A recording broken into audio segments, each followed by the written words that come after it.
Кейбір адамдар бізде мындай садақа берүү десе одолжение кылышат. Же болбосо бир садака берсе аны ойду тоону өзү айтып укмуш кылышат. Жок, андай керек жок.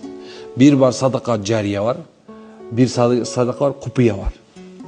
Эми купуя садака субханалла кээ бир убакыттар абзелирээк болот жария садакадан, кээ бир убакыттарда жария садака купуядан артыгыраак болот. Түшүнүп атасыздарбы? Демек, машалла ушундай садаканы көбүрөөк бериш керек. Бирок купуяны.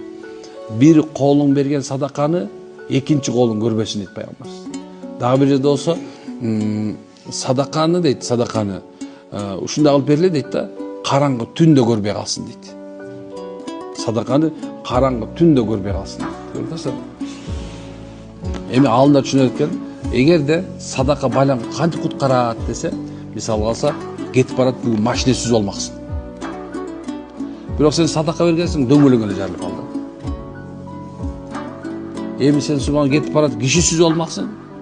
Не болду? Алла насип кылды, субханалла, сен балким бир таш сүзүп алдың. Өлгөн жоксуң, эчтеке машинаң бир жер кыйшайып калды.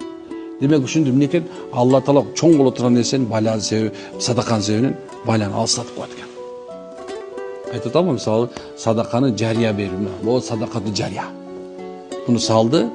Эми мунун ичиндеги болуп аткан нерсе канча отурабыз азырчы, ушул салган адамга сооп кетип атат. Бир адам медресе салып койду, канча адам окуп аткан. Бирөө мектеп салып койду, канча окуп атат. Бирөө жол салып койду, бирөө кудук чыгарып койду. Бирөө субханалла дагы бир эме болуп койду. Ошонун сооптору да эмне экен, ал өчпөйт экен, уже бүт кетет экен.